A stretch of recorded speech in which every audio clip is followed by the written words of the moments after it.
الحمد لله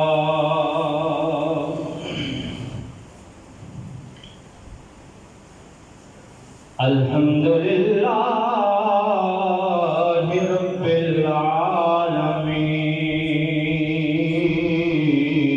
العالمين والعاقبة للمتقين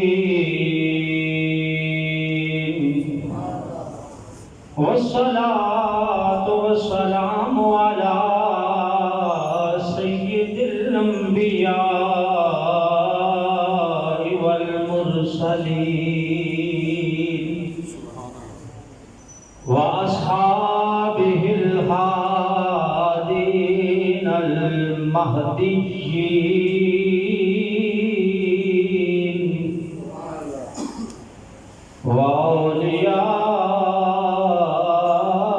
وأوليائه الكاملين وعلماء ملته وأهل سنته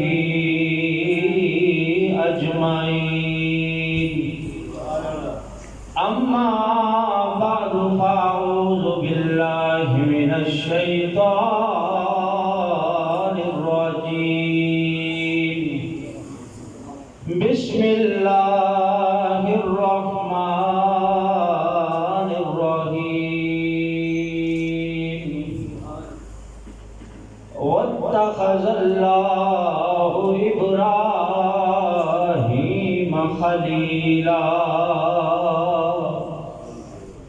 آمنت بالله صدق الله مولانا العظيم وصدق رسوله النبي الكريم الأمين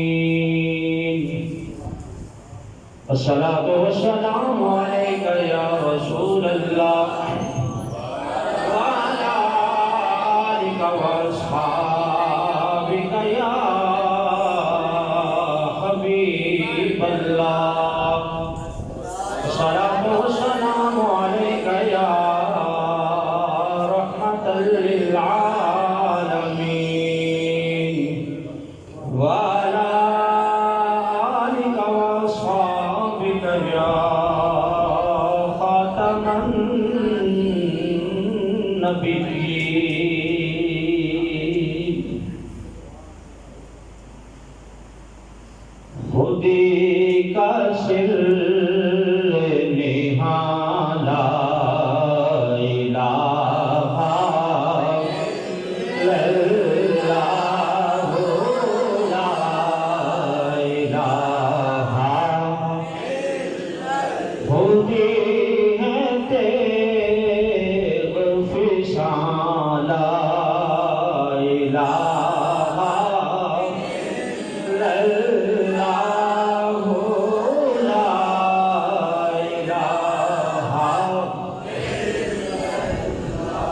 یہ دور اپنے براہیم کی تلاش میں ہے صنم کرتا ہے جہاں لا الہ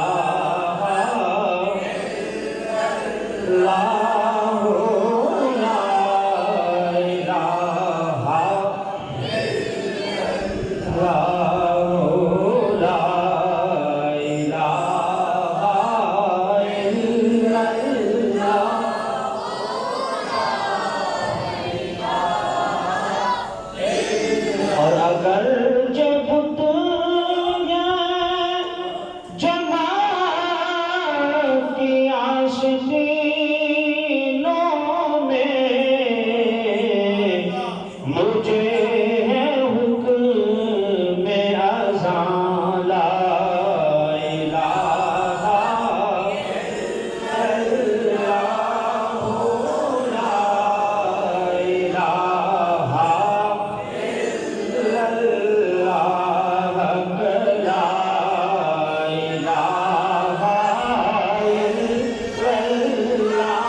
برادران اسلام، ذی القعدہ شریف کا مہینہ ہے اور یقیناً اس کے بعد ذی الحجہ شریف کا مہینہ شروع ہوگا۔ اسی مناسبت سے آج جد الانبیاء حضرت ابراہیم خلیل اللہ علیہ الصلاۃ والسلام کا تذکرہ ہوگا۔ حضرت ابراہیم علیہ السلام یہ اللہ کے وہ برگزیدہ پیغمبر ہیں کہ جنہیں اللہ نے اپنا خلیل بنایا۔ مقام خلت اللہ نے انہیں عطا فرمایا، اور خلیل وہ ہوتا ہے جو اپنے دوست پر سب کچھ قربان کر دے، اسے خلیل کہا جاتا ہے۔ تو حضرت ابراہیم اللہ کے خلیل ہیں، اور یہاں یہ بات بھی یاد رکھیں کہ ہمارے نبی محترم شفیع المذنبین جناب رحمت للعالمین، انہیں اللہ نے وہ مقام عطا فرمایا کہ اللہ نے انہیں اپنا حبیب بنایا ہے۔ خلیل ہونا بھی بہت بڑی بات ہے، لیکن حبیب ہونا یہ اس سے بھی بڑی بات ہے، یہ اس سے بھی بڑی بات ہے۔ نبی پاک صلی اللہ علیہ وسلم کے تو غلاموں کے بارے میں اللہ ارشاد فرماتا ہے قُلْ إِن كُنتُمْ تُحِبُّونَ اللَّهَ فَاتَّبِعُونِي يُحْبِبْكُمُ اللَّهُ۔ معبود ہم نے آپ کو تو حبیب بنایا ہی ہے، یہ جو آپ کے غلام ہیں اگر یہ ہمارے حبیب بننا چاہیں، اللہ فرماتا ہے اگر یہ میرے معبود بننا چاہیں تو ان سے کہو کہ فَاتَّبِعُونِي، یہ آپ کی اتباع کریں۔ جب آپ کی اتباع کریں گے تو انہیں مقام یہ عطا فرماؤں گا کہ یحببکم اللہ، اللہ انہیں اپنا حبیب بنا لے گا، اللہ ان سے پیار کرے گا، اللہ ان سے محبت کرے گا، اللہ انہیں اپنا محبوب بنا لے گا۔ تو مقام خلت حضرت ابراہیم علیہ السلام کو اللہ رب العزت نے عطا فرمایا، اور آپ شہر بابل میں اس وقت پیدا ہوئے جب نمرود کی حکومت تھی۔ نمرود تفاسیر کے اندر آتا ہے کہ نمرود یہ وہ بادشاہ ہے کہ جس وقت یہ بادشاہ تھا روئے زمین پر اور کوئی بادشاہ نہیں تھا، اکیلا پوری دنیا کے اوپر یہی بادشاہ تھا، اسی کی حکمرانی تھی۔ بلکہ کتب کے اندر آتا ہے کہ 4 بادشاہ ایسے گزرے ہیں کہ جس وقت وہ بادشاہ تھے ان کے ہوتے ہوئے اور کوئی بادشاہ نہیں تھا۔ ان 4 میں سے 2 مسلم بادشاہ ہیں اور 2 غیر مسلم۔ جو 2 مسلمان بادشاہ ہیں وہ ایک حضرت سلیمان علیہ السلام، حضرت سلیمان کو اللہ نے پوری دنیا کی بادشاہت عطا فرمائی۔ توجہ بھی دوست آپ کی، پوری دنیا میں اللہ رب العزت نے حضرت سلیمان کو بادشاہت عطا فرمائی۔ جانوروں کی بولیاں اللہ نے انہیں سکھائی۔ جب حضرت سلیمان کی بادشاہت تھی تو روئے زمین پر کوئی اور بادشاہ نہیں تھا، اکیلے حضرت سلیمان بادشاہ تھے۔ دوسرے مسلم بادشاہ جناب سکندر ذوالقرنین بادشاہ، یہ بھی وہ بادشاہ ہے کہ جب اکیلا یہ بادشاہ تھا تو اس وقت روئے زمین پر کوئی بادشاہ نہیں تھا۔ یہ 2 مسلمان بادشاہ اور غیر مسلم کون سے؟ ایک شداد بادشاہ، شداد، اور دوسرا یہ نمرود بادشاہ جو حضرت ابراہیم علیہ السلام جب پیدا ہوئے تو اس وقت بادشاہ تھا۔ اب نمرود کو اللہ نے اتنی بڑی سلطنت عطا فرمائی، بادشاہت عطا فرمائی، چاہیے یہ تھا کہ اللہ رب العزت کا شکر بجا لاتا، اللہ کی بارگاہ میں سجدہ ریز ہوتا، اس کا شکر ادا کرتا کہ اللہ نے اسے اکیلے کو روح زمین پر بادشاہت عطا کر رکھی ہے، لیکن اس کی عقل پہ پردہ وہ پڑا کہ اللہ کا شکر ادا کرنے کی بجائے اس نے اپنے خدا ہونے کا اعلان کر دیا، اپنے خدا ہونے کا، انا ربکم الاعلی، اعلان کر دیا کہ لوگوں میں رب ہوں، مجھے سجدے کیا کرو اور میری عبادت کیا کرو۔ روایات کے اندر آتا ہے کہ اس نے اپنی شکل کی مورتیاں اور بت بنا بنا کر چوکوں اور چوراہوں میں نصب کر دیے اور دور دور کے علاقوں میں بھیج دیے کہ جو لوگ یہاں آ کے مجھے سجدہ نہیں کر سکتے وہ وہاں میرے بت کو سجدہ کریں۔ دور دور کے علاقوں میں اس نے اپنی شکل کے بت بنا کر بھیج رکھے تھے اور پوری روئے زمین پر اسی کی بادشاہت تھی۔ انا ربکم الاعلی کا اس نے اعلان کر رکھا تھا۔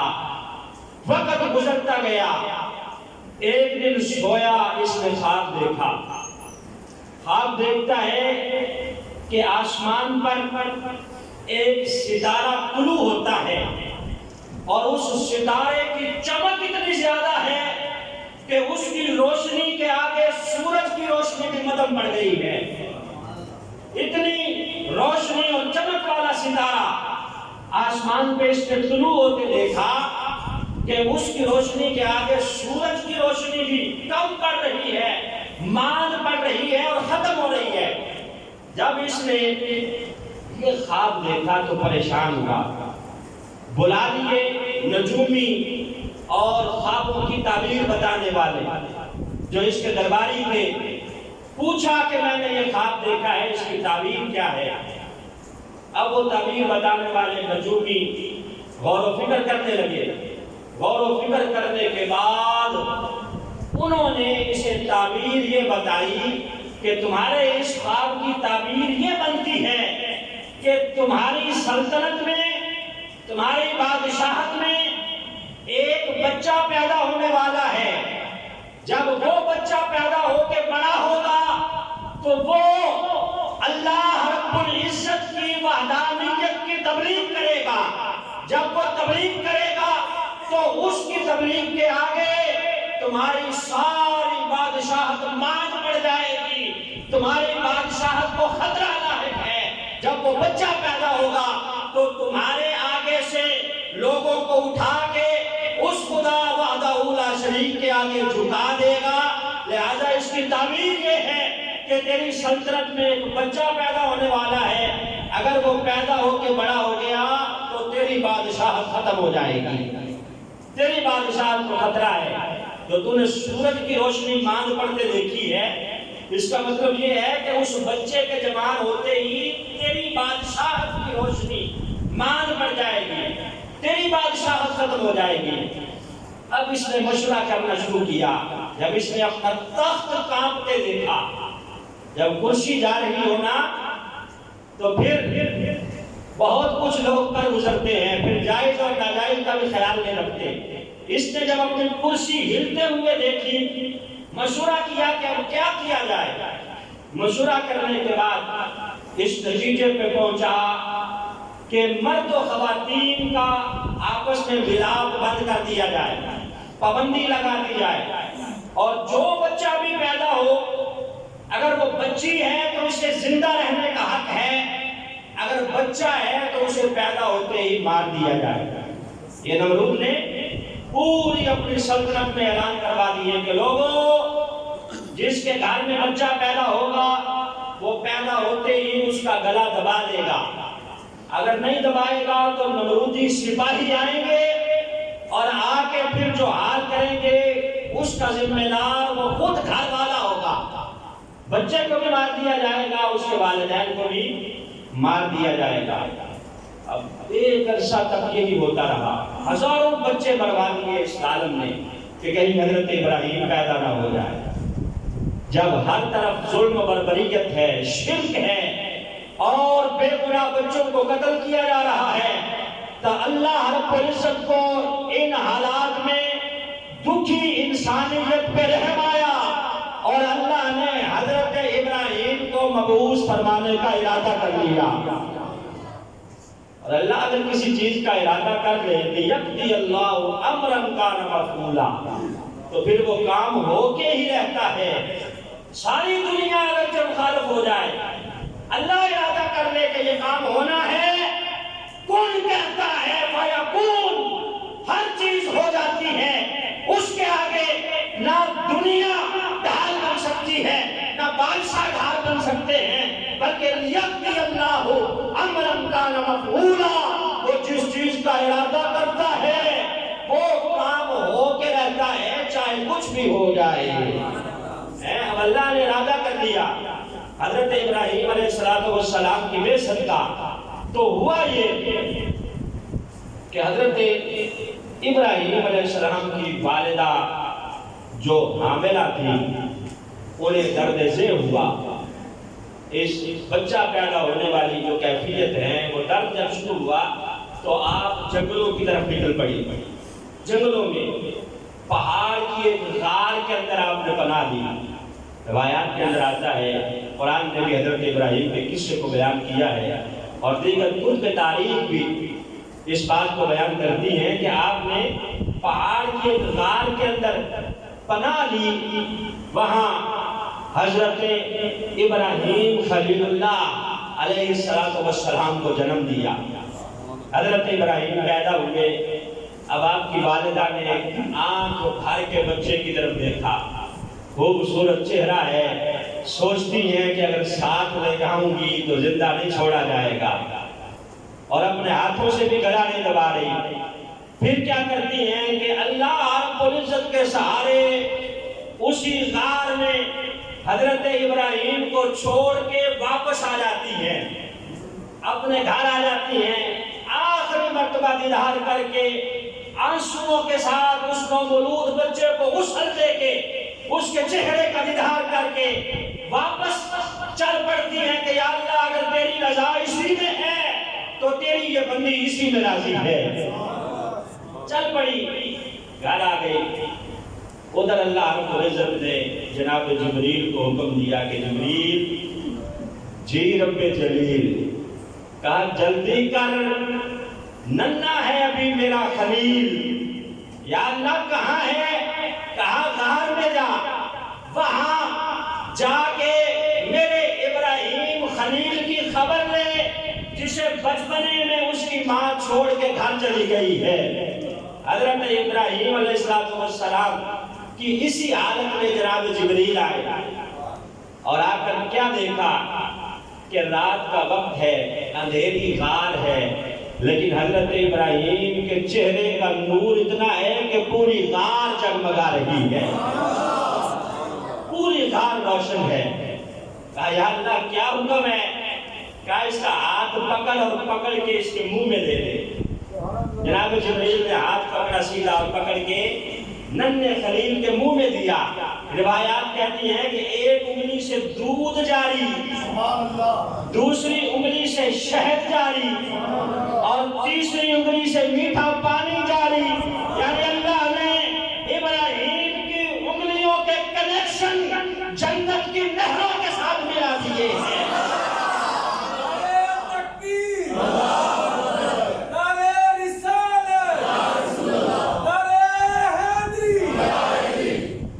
لیقضی اللہ امرا کان مفعولا، اور اب اگر چاہتا ہے تو پتھر میں کیڑے کو رزق دے سکتا ہے، اور اب چاہتا ہے تو سمندر کے اندر مچھلی کے پیٹ میں اپنے نبی حضرت یونس کو زندہ رکھ سکتا ہے، اگر چاہتا ہے تو پہاڑ کی اس اندھیری غار میں ننھے ابراہیم کی پرورش کر کے دکھا دیتا ہے۔ لوگوں تمہارا رب وہ ہے جو ان اللہ علی کل شیء قدیر ہے۔ اب حضرت ابراہیم علیہ السلام کی پرورش ہوتی رہی، بڑے ہوتے رہے۔ کتب کہتی ہیں کہ آپ ایک دن میں اتنے بڑے ہو جاتے، عام بچے جتنا ایک ہفتے میں بڑے ہوتے، اور آپ ایک ہفتے میں اتنے بڑے ہو جاتے عام بچے جتنا ایک مہینے میں بڑے ہوتے ہیں، اور ایک مہینے میں آپ اتنے بڑے ہوتے عام بچے جتنا ایک سال میں بڑے ہوتے ہیں۔ یہاں تک کہ وقت کا پنچھی اڑتا رہا، پرواز کرتا رہا، ٹائم گزرتا رہا، حضرت ابراہیم کی پرورش ہوتی رہی، 7 سال گزر گئے، 7 سال گزر گئے، ٹائم کم تھا، مقابلہ سخت تھا۔ حضرت ابراہیم نے ظاہر ہے یہاں سے نکلنا تھا، نکل کے نمرود سے مناظرے کرنے تھے، اللہ کا گھر بنانا تھا، گھر بنا کے انسانیت پہ احسان کرنا تھا، اور اپنے بیٹے کی گردن پہ چھری رکھ کے قیامت تک کے لیے اپنی اس سنت کو زندہ کرنا تھا۔ گزرتا رہا، 7 سال کی عمر میں جب نکلے، گھر گئے، والدہ گاہے بگاہے آتی رہتی تھی ملاقات کے لیے، پہچان ہو چکی تھی کہ یہ میری اماں جان ہے۔ گھر گئے، گھر جا کے دیکھا تو ان کے چچا آزر ہیں۔ وَإِذْ قَالَ إِبْرَاهِيمُ لِأَبِيهِ آزَرَ أَتَتَّخِذُ أَصْنَامًا آلِهَةً، دیکھا کہ چچا آزر ہیں جو اپنے ہاتھوں سے بت بنا رہے ہیں اور بنا کے مارکیٹ میں فروخت کرتے ہیں۔ حضرت ابراہیم نے تبلیغ کا آغاز کہاں سے شروع کیا؟ اپنے گھر سے۔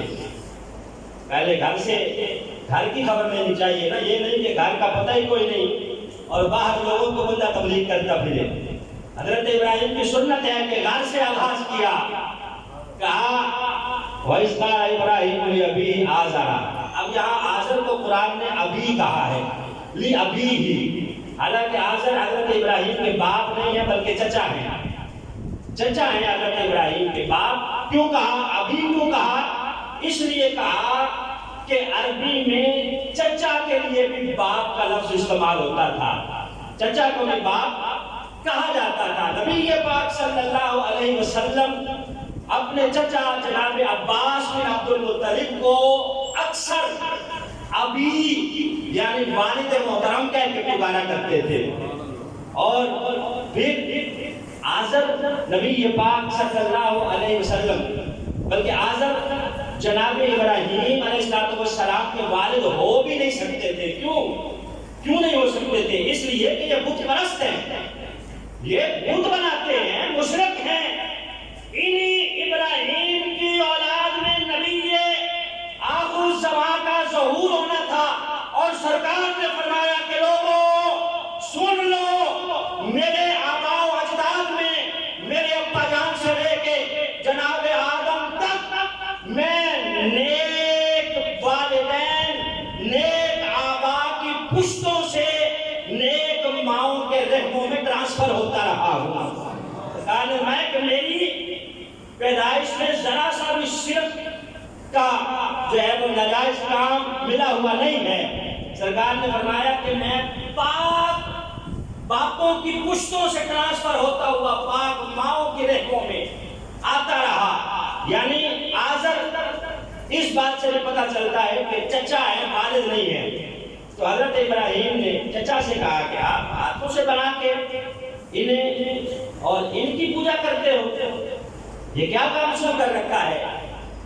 حضرت ابراہیم نے لاکھ سمجھایا، لیکن بات سمجھ میں نہ آئی، یہاں تک کہ بت بنا کے حضرت ابراہیم کو دیتے کہ جاؤ جا کے بازاروں میں فروخت کر کے آؤ۔ اب حضرت ابراہیم جب بنے ہوئے بت لے کے جاتے، آواز کیا لگاتے؟ لوگوں وہ خدا لے لو جو تمہیں نہ نفع دے سکتے ہیں نہ نقصان دے سکتے ہیں۔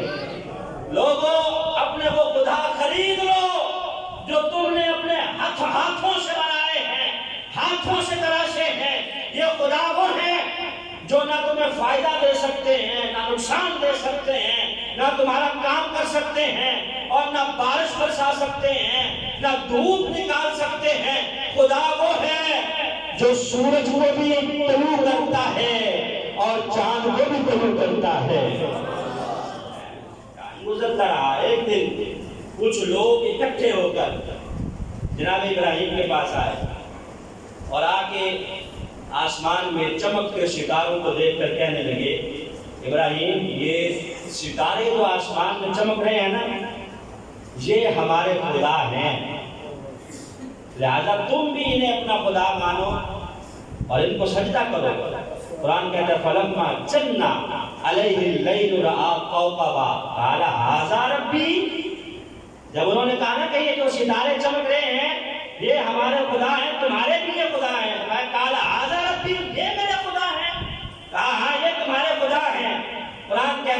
جب وہ ستارے غروب ہو گئے، فلما افل قال لا احب الافلین، جب وہ غروب ہو گئے تو حضرت ابراہیم کہنے لگے دیکھو لوگوں تمہارے خدا تو غروب ہو گئے، خدا وہ ہوتا ہے جو ڈوبتا نہیں ہے، غروب نہیں ہوتا، ہمیشہ طلوع رہتا ہے، کہا یہ تمہارے خدا نہیں ہو سکتے، نہ میرے خدا ہو سکتے ہیں۔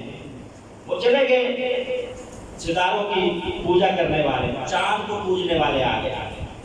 فلما رأى القمر بازغا قال هذا ربي، جب انہوں نے چاند کو چمکتے دیکھا کہا ابراہیم یہ تمہارا خدا ہے۔ حضرت ابراہیم نے پھر استفہامیہ انداز میں کہا هذا ربی، یہ میرا خدا ہے۔ جب چاند بھی غروب ہو گیا، کہا لوگو دیکھو تمہارا خدا تو غروب ہو گیا ہے، خدا وہ ہوتا ہے جو ڈوبنے سے، طلوع ہونے سے اور غروب ہونے سے پاک ہوتا ہے۔ جب رات ڈھل گئی، صبح کا سورج طلوع ہوا تو اب سورج کو پوجا کرنے والے آ گئے۔ فلما رأى الشمس بازغة قال هذا ربي هذا اکبر، آ کے کہنے لگے کہ اے ابراہیم دیکھو سورج کتنا روشنی پھیلا رہا ہے، پوری دنیا کے اوپر اس نے روشنی پھیلا رکھی ہے، کتنا بڑا ہے، یہ ہمارا خدا ہے اور یہ تمہارا بھی خدا ہے، هذا اکبر، کتنا بڑا ہے۔ حضرت ابراہیم نے جب سورج بھی غروب ہوا اور غروب ہوتے ہی اس نے اللہ کے عرش کے آگے سجدہ ریز ہونا چاہا تو فرمایا یہ خدا نہیں ہے، دیکھو غروب ہو گیا ہے، خدا وہ ہے جو ان چاند، سورج اور ستاروں کو پیدا کرنے والا ہے، یہ خدا نہیں ہے جنہیں تم نے خدا بنا رکھا ہے۔ اب خیر یہ سب ناراض ہو کے چلے گئے، وقت گزرتا گیا۔ اب قوم کے اوپر سال بعد ایک دن آتا تھا جس دن وہ میلہ منعقد کرتے تھے، میلہ سجاتے تھے۔ اب میلے میں ہوتا یہ تھا کہ لوگ تیار ہو کر باہر میدان میں جاتے، وہاں جا کے کھیل کود کرتے اور طرح طرح کے کھانے پکا کر بت خانے میں بتوں کے آگے رکھ کے چلے جاتے۔ شام کو آتے کھیل کود کر کے تو آ کے کھانے بت خانے میں بیٹھ کے، مندر میں بیٹھ کے کھاتے۔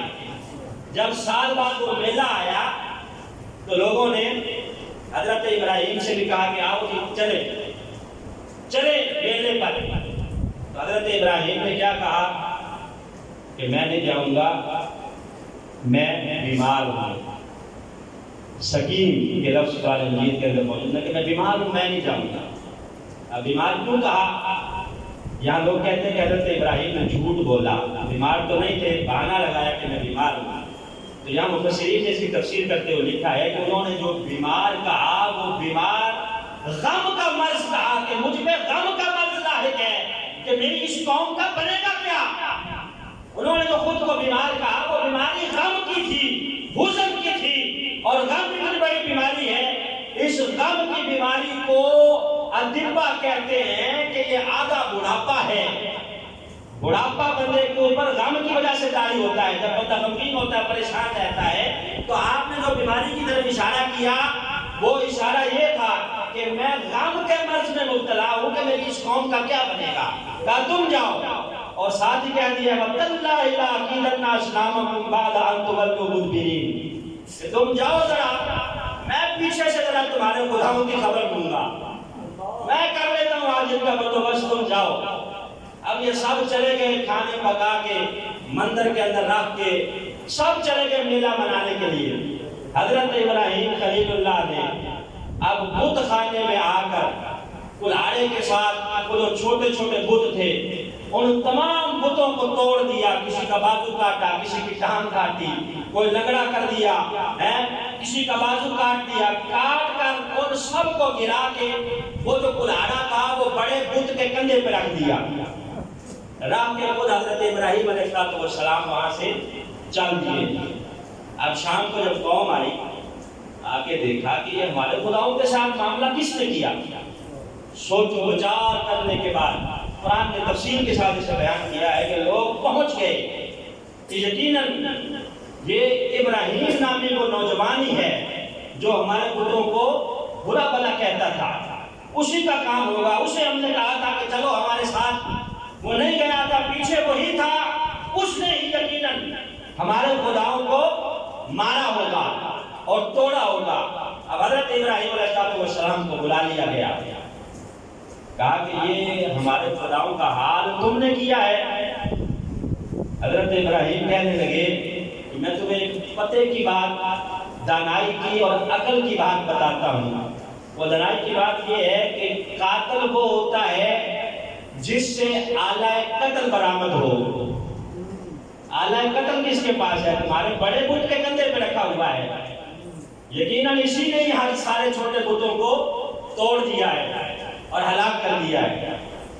وہ سارے کہنے لگے ابراہیم ہم تو تجھے بڑا سمجھدار سمجھتے تھے، یہ بت ہمارے ہاتھوں سے بنایا ہوا یہ کیسے چھوٹے بتوں کو توڑ سکتا ہے؟ حضرت ابراہیم نے جب لوہا گرم دیکھا تو دوسری چوٹ ماری، کہا اچھا اس نے نہیں توڑا تو پھر یہ تو ٹوٹے ہوئے ہیں، ان سے پوچھ لو، ان سے پوچھ لو، یہ خود ہی بتائیں گے کہ کس نے توڑا ہے۔ کہا ابراہیم بھی کوئی بات کرتے ہو، یہ ہمارے ہاتھوں سے بنائے ہوئے بت ہیں، مٹی سے ہم نے انہیں بنایا ہے، یہ کیسے بتا سکتے ہیں کہ ہمیں کس نے مارا ہے؟ کہا بے وقوف ہو، یہی تو میں تمہیں سمجھانا چاہتا ہوں کہ ان مورتیوں کو اپنے ہاتھوں سے بنا بنا کے ان کے آگے سجدے مت کرو، خدا وہ ہے جو سورج کو مشرق سے نکالتا ہے مغرب میں غروب کرتا ہے۔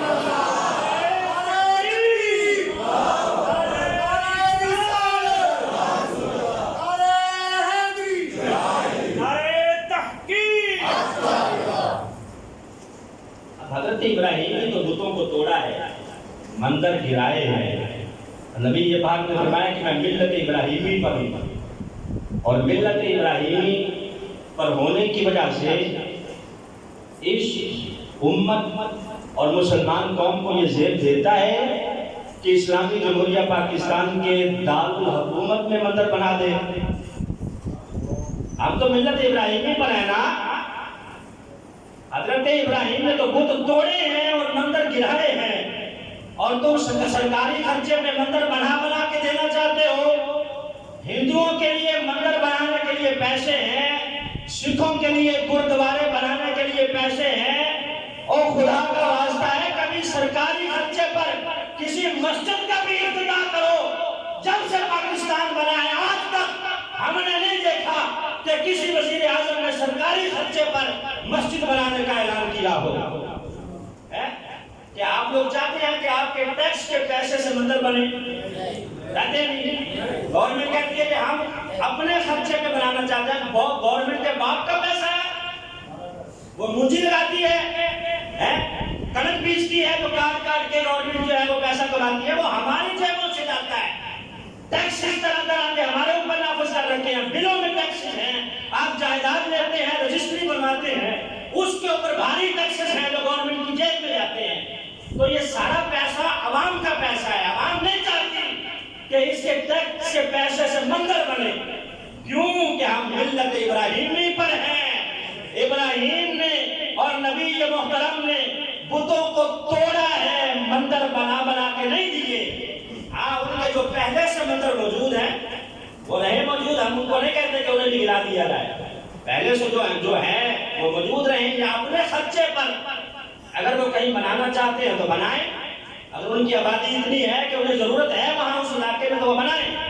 لیکن یہ شریف فتویٰ ہے، تمام علماء کرام اس بات سے متفق ہیں کہ گورنمنٹ اسلامی جمہوریہ ملک کی اپنے خرچے پر غیر مسلموں کو عبادت گاہیں بنا کر نہیں دے سکتی، کیونکہ یہ مسلم قوم کے ٹیکسز کا پیسہ ہے، اور مسلم قوم نہیں چاہتی کہ اس کے ٹیکس کے پیسے سے مندر بنائے جائے۔ ہاں اگر مسجد بنانی ہے تو بناؤ، ہم مزید بھی پیسے کی ضرورت ہوگی تو وہ بھی تمہیں عطا کریں گے، کام وہ کرو جو کرنے والا ہے۔ حضرت ابراہیم نے بت توڑے اور کہا کہ اس سے پوچھو۔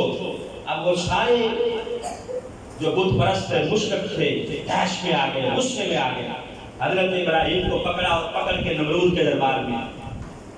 اب نمرود کے دربار میں جانے کا اصول یہ تھا کہ جو بھی جاتا سجدہ کر کے آگے گزرتا، حضرت ابراہیم نے سجدہ نہیں کیا، سیدھے گزر گئے۔ نمرود کہنے لگا کہ میں نے سجدہ کیوں نہیں کیا نوجوان؟ ابراہیم کہنے لگے کہ یہ سر کٹ تو سکتا ہے، غیر خدا کے آگے جھک نہیں سکتا۔ سنا ہے؟ تیرا خدا کوئی اور ہے، خدا تو میں ہوں، مجھے سجدہ کیوں نہیں کیا؟ تو قرآن نے تیسرے پارے میں الم تر الی الذی حاج ابراہیم فی ربہ ان آتاہ اللہ الملک اذ قال ابراہیم ربی الذی یحیی و یمیت قال انا احیی و امیت۔ یہاں اس بات کو ذکر کیا ہے، حضرت ابراہیم نے کہا کہ میرا رب تو وہ ہے جو زندگی عطا کرتا ہے اور موت دیتا ہے۔ زندگی عطا کرتا ہے، اس نے کہا یہ کام تو میں بھی کر سکتا ہوں، اچھا کر کے دکھا۔ اب اس نے دو قیدی منگوا لیے، ایک قیدی وہ ہے جس کو سزائے موت ہونے والی ہو گئی ہے، ایک قیدی وہ ہے کہ جس کو عدالت نے بری کر دیا ہے۔ اب اس نے کیا کیا، جسے سزائے موت ہو چکی تھی اسے بری کر دیا، اور جسے بری کیا گیا تھا اسے پھانسی پہ چڑھانے کا حکم دیا۔ کہا یہ لو زندگی اور موت میں نے بھی دے دی، جس کی زندگی ختم ہو گئی تھی میں نے اس کی زندگی کو بحال رکھا، اور جس کی بحال تھی میں نے اسے ختم کر دیا۔ حالانکہ اس بے وقوف کو سمجھ نہیں آئی کہ رب وہ ہے جو نئے سرے سے زندگی عطا کرتا ہے۔ قال انا احیی و امیت قال ابراہیم فإن اللہ یأتی بالشمس من المشرق فأت بها من المغرب فبہت الذی کفر واللہ لا یہدی القوم الظالمین۔ حضرت ابراہیم نے کہا اچھا میرا رب وہ ہے جو سورج کو مشرق سے نکالتا ہے اور مغرب میں طلوع کرتا ہے۔ تو اگر خدا ہے تو سورج کو مغرب سے طلوع کر کے دکھا اور مشرق میں غروب کر کے دکھا۔ قرآن کہتا ہے فبہت الذی کفر، اب کافر کے ہوش اڑ گئے، اب پریشان ہو گیا، دانتوں میں انگلیاں لے لی۔ اب مفسرین نے کہا ہے کہ وہ چاہتا تو کہہ سکتا تھا کہ مشرق سے سورج تو میں ہی نکالتا ہوں اور میں ہی مغرب میں غروب کرتا ہوں، تمہارا خدا آج مغرب سے نکال کے دکھائے۔ حضرت ابراہیم کو ایسے کہہ سکتا تھا، اس نے کیوں نہیں کہا؟ جانتا وہ بھی تھا کہ ابراہیم سچا ہے، اس کا خدا بھی سچا ہے۔ اگر میں نے اس سے مطالبہ کر دیا کہ تیرا خدا آج سورج کو مغرب سے نکال کے دکھائے، ابراہیم نے اگر ہاتھ اٹھا دیے تو آج سورج مشرق کی بجائے مغرب سے طلوع ہو جائے گا۔ فبہت الذی کفر، اس لیے پریشان ہو گیا، شور مچا دیا کہ لوگوں اس لڑکے کا کیا کیا جائے۔ مشورے مانگے، ہم لوگوں نے کیا کہا کہ حرقوا، اس کو جلا دیا جائے۔ قالوا ابنوا له بنیانا فالقوه فی الجحیم، انہوں نے کہا کہ چرخہ بنایا جائے بہت بڑا، آگ جلائی جائے، اس آگ کے اندر اس لڑکے کو ڈال دیا جائے۔ یہ ہمارے خداؤں پہ انگلی اٹھاتا ہے، ہمارے خداؤں کو جھوٹا کہتا ہے۔ اب ہوا یہ کہ مہینوں تک آگ جلائی گئی، قوم کا بچہ بچہ اور بوڑھا بوڑھا لکڑیاں جمع کرنے لگا، اور سعادت سمجھ کے دینی ملی اور قومی فریضہ سمجھ کے لکڑیاں جمع کی گئی۔ لکڑیوں کے ڈھیر لگ گئے، میلوں تک پھیلا ہوا چرخہ ہے جو حضرت ابراہیم علیہ السلام کے لیے جلایا گیا۔ آگ بھڑکائی گئی، حضرت ابراہیم علیہ السلام کو لایا گیا آگ کے پاس۔ اب آگ کی تپش اتنی ہے کہ پاس کوئی نہیں جا سکتا۔ ایک منجیک بنائی گئی، منجیک ہوتی ہے جس طرح گلیل ہوتی ہے، گلیل میں پٹا ڈال کے یوں کھینچا جاتا ہے، وہ اس طرح ایک بڑی سی منجیک بنائی گئی کہ ابراہیم کو یوں زور سے کھینچیں گے پیچھے کی طرف تو وہ پریشر کے ساتھ جا کے آگ میں گر جائیں گے۔ اب منجیک بنائی گئی، منجیک میں جب رکھا گیا، حضرت ابراہیم علیہ السلام کو ہوا کا فرشتہ آ گیا۔ ابراہیم اگر چاہو تو ہوا چلا کے ساری آگ کو بجھا دوں۔ حضرت ابراہیم کے چہرے پہ تبسم ہے، کہا نہیں، تمہاری ہیلپ اور تمہاری مدد کی ضرورت نہیں ہے، وہ رب جانتا ہے جس نے مجھے اپنا خلیل بنا رکھا ہے۔ بارش کا فرشتہ آ گیا، حکم ہو تو بادل برسا کے اس کو بجھا دوں، ہیلپ چاہیے تو میں حاضر ہوں۔ کہا نہیں نہیں نہیں نہیں نہیں، تمہاری مدد کی ضرورت نہیں ہے، جانتا ہے وہ میرا رب جلیل کہ آگ میں پڑتا ہے اب اس کا خلیل۔ تمہاری مدد کی ضرورت نہیں، وہ رب جلیل جانتا ہے۔ یہاں تک کہ آخر میں جناب جبرائیل آ گئے۔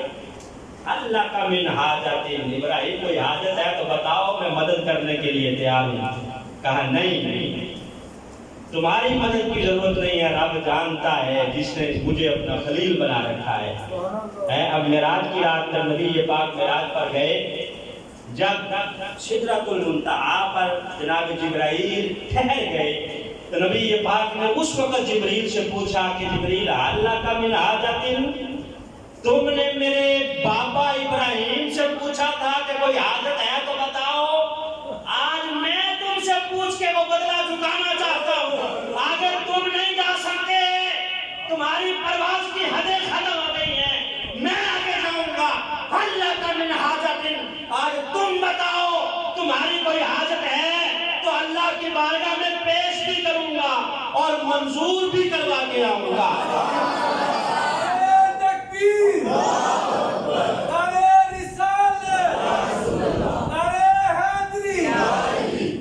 اللہ کا من حاجت، جبریل نے پوچھا، جناب خلیل نے کہا کہ کوئی حاجت نہیں، وہ رب جانتا ہے۔ اب جب ڈالا جانے لگا، ڈالا گیا آگ کے اندر، تو روایات کے اندر ننھا سا پرندہ معارض النبوہ میں مولا کاشفی نے اس کو نقل کیا ہے کہ وہ بھی فوراً دوڑتا ہوا حضرت ابراہیم کے پیچھے آگ میں اس نے چھلانگ لگا دی۔ اللہ نے جبریل سے کہا کہ اس پرندے کو نکالو۔ نکالا گیا، کہا اس سے پوچھو کہ اس نے ایسا کیوں کیا۔ جناب جبریل نے اس سے پوچھا کہ بھائی تو نے ایسا کیوں کیا۔ اس نے کہا جناب میں ان لوگوں کو روک تو نہیں سکتا تھا، میں نے سوچا کہ اللہ کے خلیل کے اوپر اپنی جان قربان کر دوں، اس لیے میں نے پیچھے چھلانگ لگائی۔ نبی پاک صلی اللہ علیہ وسلم نے جبریل سے کہا کہ اس سے پوچھو، اس کی آج 1000 خواہشات میں پوری کر دوں گا۔ اب اس پرندے نے کیا کہا، یا اللہ تو نے مجھے بڑی اچھی آواز دی ہے، تیری تسبیح کرتا ہوں، مجھے بڑا مزہ آتا ہے، یا اللہ دنیاوی چیزیں نہیں چاہیے، مجھے اپنے 1000 اسماء سکھا دے، 1000 صفاتی نام تو اپنے مجھے یاد کروا دے، جب باغوں کے اندر میں بولوں تسبیح پڑھوں تو وہ تیرے 1000 نام میں پڑھتا رہوں تاکہ مجھے چین آتا رہے اور سکون آتا رہے۔ اللہ نے 1000 اسماء اس ننھے پرندے کو سکھائے۔ پتا وہ کون سا پرندہ ہے؟ عربی میں اسے اندلیب کہتے ہیں، فارسی میں اسے 1000 داستان کہتے ہیں، پنجابی میں، اردو میں اور ہندی میں اسے بلبل کہتے ہیں۔ چھوٹا پرندہ بلبل تھا۔ اس دن سے جب وہ آگ گل و گلزار بنی نا، اس سے باغوں سے محبت ہو گئی، تو اب وہ باغوں سے محبت کرتا ہے، باغوں میں رہتا ہے، اور اللہ کے اسماء اپنی زبان میں 1000 اسماء جو اس کو سکھائے گئے ہیں وہ بولتا رہتا ہے۔ اور ایک روایت کے اندر آتا ہے، بخاری شریف کی روایت ہے، میں چھپکلی کو مارا کرو۔ نبی یہ بات کہا کیوں؟ کہا جب ابراہیم کی آگ جلائی جا رہی تھی تو یہ پھونکے مار رہی تھی کہ تیز ہو جائے۔ نبی پاک کی حدیث ہے یہ بخاری شریف کے اندر ہے۔ اور چڑیا کے بارے میں روایت کر رہا تھا کہ وہ اپنی چونچ میں پانی کے قطرے لے کر آگ میں ڈال رہی تھی۔ کسی نے کہا بی بی تیری اس چھوٹی سی چونچ ہے، ان قطروں سے اتنی بڑی آگ بجھ جائے گی۔ اس نے کہا مجھے کیوں نہیں، مجھے بھی پتا ہے قیامت کے دن سرخرو ہو جاؤں گی کہ یا اللہ تیرے نبی کو آگ میں ڈالا جا رہا تھا تو میں بجھانے والوں میں شامل تھی۔ حضرت ابراہیم کو ڈال دیا گیا۔ جبریل نے پوچھا کوئی حاجت ہے؟ کہا نہیں، اللہ جانے، خلیل جانے، رب جلیل جانے۔ اللہ نے بھی فرما دیا جبریل ہٹ جاؤ، ابراہیم نے وفاؤں کی انتہا کر دی ہے اور ہم آج عطاؤں کی انتہا کریں گے۔ حکم آیا یا نار کونی بردم و سلام علی ابراہیم، کہ اے آگ ابراہیم پہ ٹھنڈی ہو جا، اور ایسی ٹھنڈی ہو جا کہ اسے ٹھنڈ نہ لگے، بلکہ سلامتی والی ٹھنڈی ہو جا کہ اس ٹھنڈ میں اسے مزہ آئے، اور باغ اور گل و گلزار بن جا۔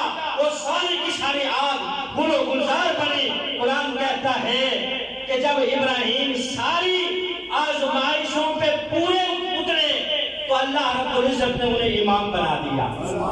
وَإِذِ ابْتَلَىٰ إِبْرَاهِيمَ رَبُّهُ بِكَلِمَاتٍ فَأَتَمَّهُنَّ قَالَ إِنِّي جَاعِلُكَ لِلنَّاسِ إِمَامًا۔ لوگوں کا امام بنا دیا. وہ امامت کیا ہے؟ آخری بات جو حضرت ابراہیم کو امام بنائے وہ امامت کیا ہے؟ مفسرین نے لکھا ہے کہ وہ حضرت ابراہیم کو جو امامت دی گئی وہ امامت یہ ہے کہ اللہ نے ان کی اولاد میں نبی آخر الزمان کو پیدا فرما دیا. یہ امامت ہے جو اللہ نے انہیں عطا فرمائی. انہوں نے وفاؤں کی انتہا کی, اللہ نے عطاؤں کی انتہا کی, انہیں امام بنایا. امامت یہ ہے کہ ان کی اولاد میں نبی آخر الزمان کو پیدا فرمایا. اب سرکار کا امتی جب اتحیات میں بیٹھ کے درود پڑھتا ہے تو کہتا ہے اللہم صلی علی محمد وعلی آل محمد کما صلیت علی ابراہیم وعلی آل ابراہیم. وہ ابراہیم وہ ہیں جنہوں نے اللہ کی خاطر سر, تن, من اور دھن کو قربان کیا. اللہ نے ان کا نام قیامت تک زندہ رکھا. نمازی نماز پڑھتا رہے گا, نبی پاک کی ذات پہ بھی درود پڑھتا رہے گا, جناب ابراہیم اور ان کی اولاد پہ بھی درود پڑھتا رہے گا.